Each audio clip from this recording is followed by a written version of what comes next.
The Lost Watch. A heartwarming children's story. Written by Mukhtar Ahmad. Sometimes, even a small act of honesty can bring big joy. In this touching tale, a young boy loses a precious gift, but what follows is a beautiful reminder of kindness and doing the right thing. So sit back, relax, and enjoy the story. And don't forget to like, share, and subscribe for more heartwarming adventures. All rights reserved. The Lost Watch. By Mukhtar Ahmad. When Salim passed the 5th grade, his mother arranged a small celebration at home to express her happiness.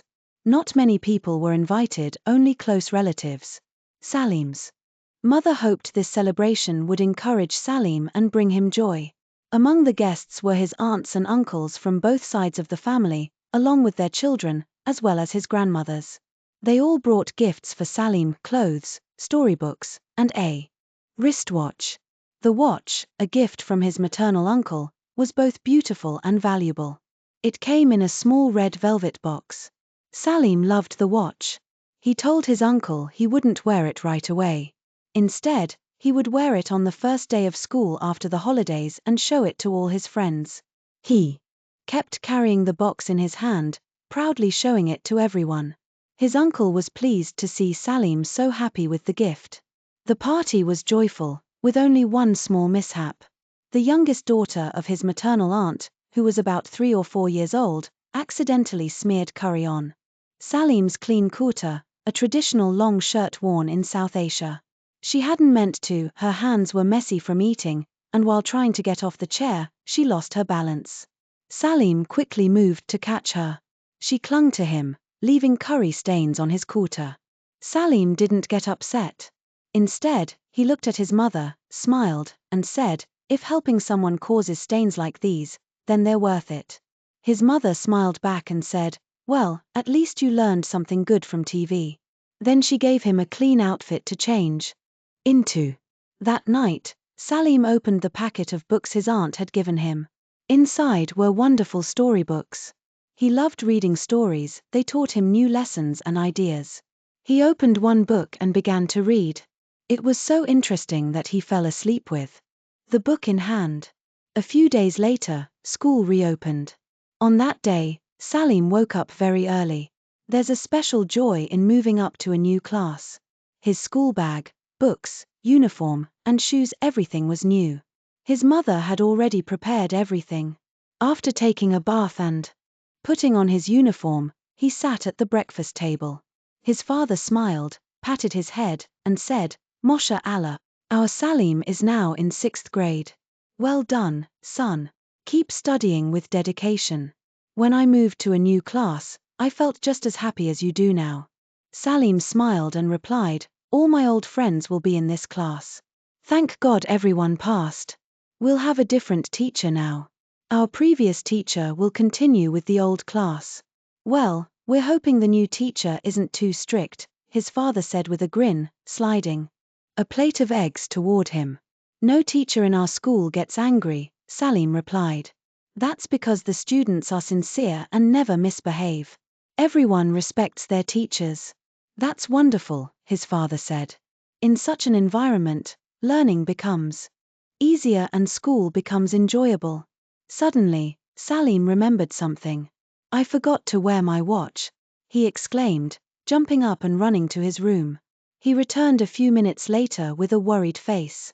"Mom, I can't find the watch Uncle gave me," he said, disappointed. "I've searched everywhere." "Where did you keep it that day?" his mother asked. I don't remember," Salim admitted, shaking his head helplessly. "I'll look for it. You finish your breakfast. The school van might arrive any minute," she said. Salim sat back down, but his mind wasn't on the food. He kept trying to remember where he had put the watch, but nothing came to him. His father left for work, and his mother went to the door to see him off.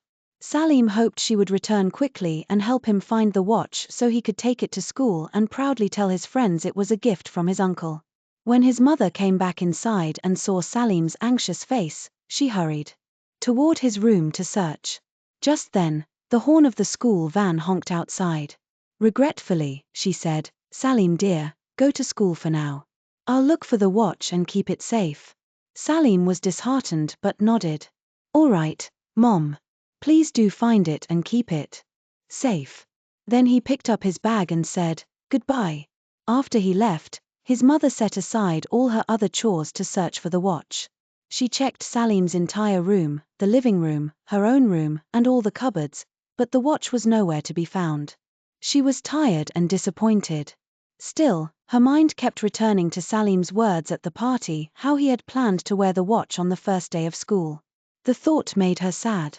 When Salim returned from school, the first thing he asked after putting down his bag was, did you find the watch? I've searched the whole house, Salim, his mother said. But I couldn't find it. You eat peacefully now, and then calmly think about where you last placed it. Even during lunch, Salim kept thinking about where he had placed the watch. Suddenly, he remembered going to the roof after the party to feed leftover food to the birds. Maybe he had set the watch box near the food and water containers. He quickly finished eating, rinsed his mouth, and dashed upstairs, but the watch box wasn't there either. He thought, maybe I left it there and a crow mistook it for a piece of meat and flew away with it to its nest. When he told his mother, she laughed and said, well then, the baby crows must be playing with it. Don't worry, I'll get you another one just like it. But Salim wasn't happy. He only wanted that watch, the one his uncle had given him.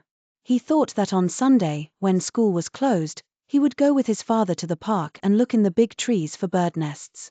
Maybe the watch would be there. That day, there was no homework, so Salim sat down to watch cartoons. After a while, the doorbell rang. His mother was busy, so he went to answer it. Outside stood their washerman, his donkey cart loaded with bundles of clothes. Salim informed his mother, and she came out right away. The washerman had been doing their laundry for years, as the area faced a severe water shortage. Government taps were often dry. For household use, they relied on expensive water tankers. For drinking water, a company delivered bottled water every other day. To save water, they had their clothes washed by the washerman, who did laundry at a river far away. He greeted Salim's mother and handed her a bundle of clean clothes along with a small slip listing the items and charges.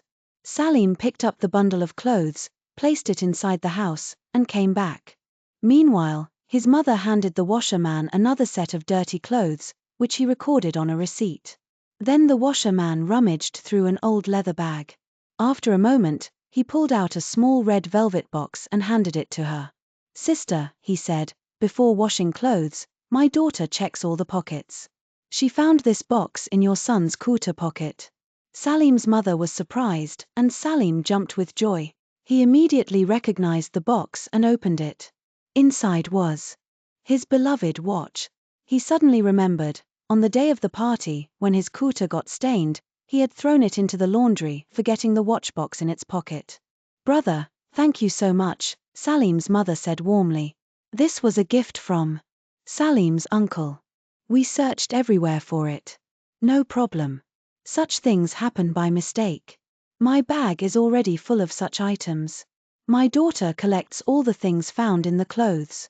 Then she writes down the numbers marked on the clothes on a slip and sticks them onto those items.